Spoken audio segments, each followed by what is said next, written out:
Stay tuned for a special announcement at the end of this video, but first, the video.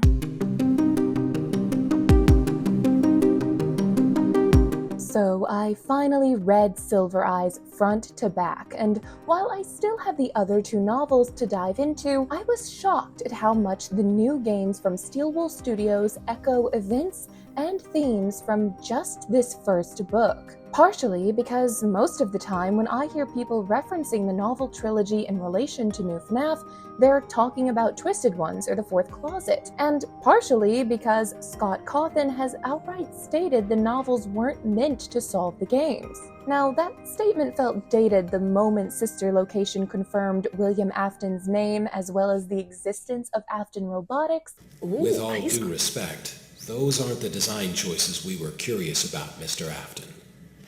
Ah! Yeah! Nailed it already! But there was still a clear degree of separation between the events of the novels and the events of our FNAF games. Basically, it was clear that there was no way to tell what was going to happen next in the FNAF games based on the events of Silver Eyes, Twisted Ones, or The Fourth Closet. I can even back this up with Scott's announcement about Fazbear Frights, the second series of books put out by Cawthon. He specifically says they'll be very different from the Silver Eyes trilogy because it is a collection of stories that take place in the FNAF universe. The fact that so many years later, even though Steel Wool Studios has Tales from the Pizzaplex to use for evidence and lore purposes, they are choosing to heavily feature story elements and themes from the novel trilogy is odd. I'm becoming convinced that even if Scott didn't intend for these books to be a guide for the games, Steel Wool may be using them to guide their own story moving forward. Today, I want to point out the moments in this first novel of the trilogy that seem to line up with the current story Steel Wool Studios is telling, and see if it awakens some new level of understanding about these newer games. And to address the Orville elephant in the room, Tom from Game Theory and Rytoast have been talking about the books in the past week or so, and Tom even specifically references a line that caught my attention as well. We know a new book is coming soon, the next FNAF game will be about a book, and we're in a lull between games at the moment, so I'm not terribly surprised to see multiple theorists diving into the books right now, but I just wanted to address it before we moved forward. Don't forget to like the video, subscribe, and leave your thoughts in the comments below. Reading multiple perspectives is the best way to make sure we're not just cherry-picking information that best fits how we think FNAF should go, and a lot of you have such thoughtful and insightful comments, I just genuinely enjoy reading them. Okay, without further ado, actually one more thing. Channel memberships are here. For just $1 a month, you can support the channel, get your name featured in my videos, and get a cute little badge beside your name. I'm working on customizing the badges and offering some exclusive emojis as well as higher tiers with more benefits, but for now, you can join and not only be a part of the nervous system, but also become a little spark that helps keep the system running. Now, let's get analyzing.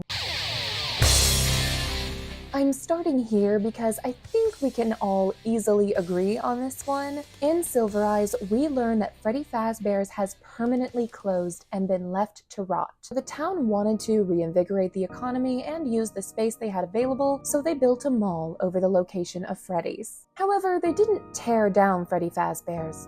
They just built around it. The mall was a total flop since the location still had an unsettling aura about it that kept businesses away. The characters we follow in Silver Eyes explore the abandoned mall, realize Freddy's is still there, and break in. Similarly, in Steel Wool Studios' security breach, and even more specifically Ruin, we find ourselves in Freddy Fazbear's Mega Pizzaplex, a mall that by Ruin has been abandoned. Ultimately, in Ruin, you end up underground in an old Freddy Fazbear's location. The difference being that in Ruin, the location is under the mall, while in Silver Eyes, it's still on the surface, just hidden within the structure of the mall. There is, however, a line in Silver Eyes referencing a sinking Freddy's location. When Charlie and John visit Fredbear's family diner, Charlie has the thought that the building looks as if it were sinking, specifically as if the whole structure was slowly being swallowed by the earth. Now, I know that the Twisted Ones expands on these ideas a lot, and the connections to the Steel Wool games are stronger there, but I still think this contributed to the security breach in Ruin stories. There is a sinkhole in the Pizzaplex the staff cannot control, and it is revealed that the FNAF 6 Freddy's location is underneath. This feels like a solid example of Steel Wool taking their cues from the novels. And can I just say, the change to a sunken location is a welcome one. And reading that line about Fredbear's was genuinely impactful to my feelings about the sinkhole. In ways, it feels as if the building is sinking itself, attempting to bury its own history. It feels almost supernatural and conjures images of the ending of Carrie, a Stephen King horror classic. It is far from the only Stephen King connection I've made while consuming FNAF content, and I'm not the first one to notice it, but that's a video for another day.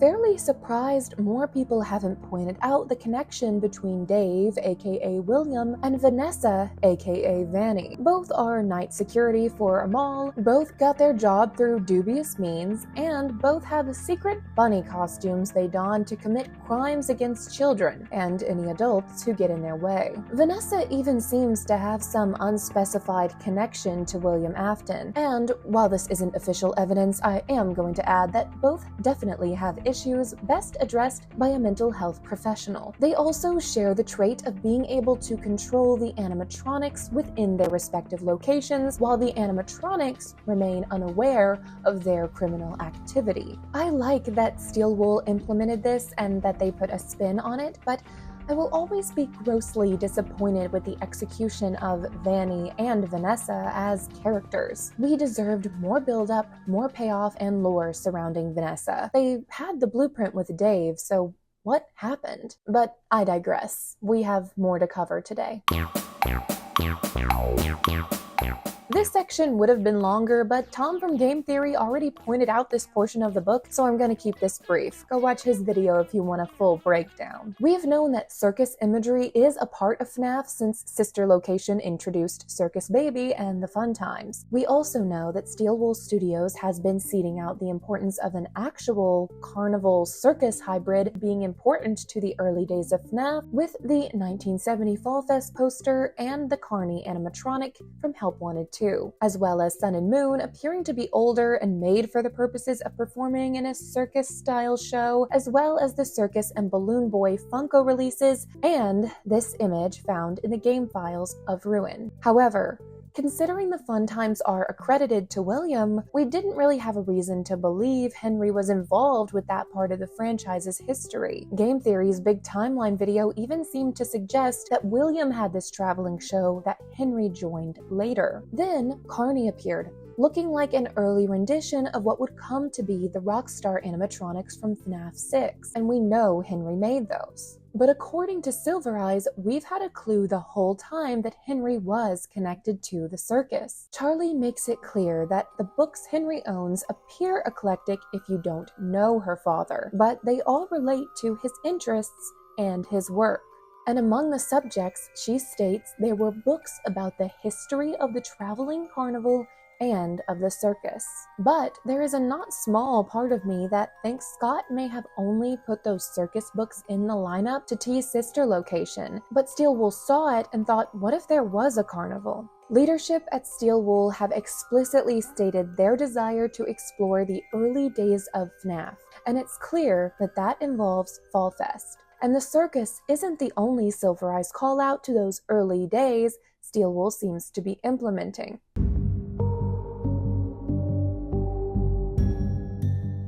Okay, so to cover my bases, FNAF is no stranger to a Halloween update. Horror games in general are ripe for a little extra something around spooky season, but Steel Wool did something very specific. They made their Halloween update important to the story. Fall Fest 83 introduced Vanny and brought back that all-important year of 1983, and they just keep reminding us about it. In Help Wanted 2, the references to the Fall Fest of 83 are all over the place. Multiple mini-games seem to take place at the fest, the claw machine is themed around it, closet, and the presence of Dreadbear to me really hammers home that it's specifically the 1983 Fall Fest we are seeing. In Silver Eyes, Halloween 1983 is when Charlie describes her brother being kidnapped from Fredbear's family diner. Later books reveal it was actually Charlotte who was taken, and Silver Eyes itself is a bit confusing about the year this happens, but when Robot Charlie visits her own grave in Fourth Closet, it shows her death year as 1983, so I'm sticking with that year. I don't think Steel Wool is trying to introduce this event specifically to the franchise, but they are directly pointing to this date. 1983 has been shown to be a big year for Fazbear, but these are the only two instances I could find of October 31st, 1983 being called out as a day of tragedy for the franchise. Not to mention, within Fazerblast and Help Wanted 2, the way Steel Wool represents the fire of the Fall Fest of '83 is a chain of events that lead up to the big fire. To me, this mirrors the way Charlie's kidnapping sets off the events of the three novels, namely Henry building the Charlie bots and then the adult Charlie bot being used to create Baby. And with that, I think I'm ready to share my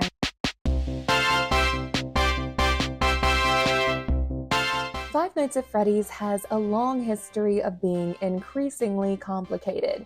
And for a long time, that was because of how little information we had. Nowadays, the issue is too much information. We are building rafts while actively treading water, looking for anything that will float. And I really want to believe Steel Wool sees that. That's why part of me wonders if they wanted to follow the novel's story beats because they thought they might be easier to follow. However, they also wanted to tell a unique story, and a new one.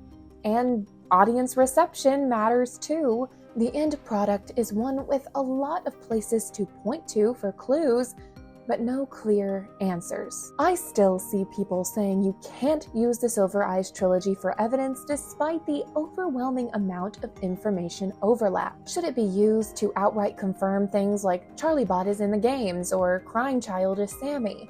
No, but can we theorize about what happens next in these new FNAF games? Yeah, we can, and I'm going to. And if the next Steel Wool game comes out and pivots with no clear story elements from the novels, I'll have no problem saying I'm wrong. And of course, I still think we should be looking at the Tales books for evidence too. There is clearly a lot in them that directly points at in-game characters, and we can't ignore them for the sake of convenience. FNAF isn't convenient. Personally, I don't mind there being story parallels between the novels and the new games, but I do wish we had a level of clarity as to what that is. Scott's statement from December of 2015 was made when he also said the story of FNAF was over. Things have clearly changed, and an updated statement about the significance of the Silver Eyes trilogy would be greatly appreciated. For now, I'm just grateful we have a community who is willing to not only find potential evidence, but share it so openly so we can decide for ourselves what it all means. Thank you so much for watching, and now it's announcement time. If you're watching this premiere live, once it's over, you'll be redirected to a live stream where we'll talk more in depth about Silver Eyes. I'll talk about things that didn't fit into this video and things I learned while researching, as well as just my general thoughts about the book. This will be your first chance to get a live shout out for becoming a channel member and a great opportunity for us to keep the conversation going about lore relevance of all the different book series. Before you're sent from here to the live, take a moment to like the video and subscribe if you haven't so you can become a part of the nervous system. I upload every Friday and sporadically post shorts. If you're watching this video after the live stream, it will be posted on my channel in either its original form or cut down version for your viewing pleasure. And if that's not your vibe, consider watching some of my other content. Last week, I talked about the ever-growing price of FNAF's lore, and the theory that really launched this whole channel is about the identity of Mixes. Okay, bye! But when Robot Charlie visits her own grave in Fourth Closet,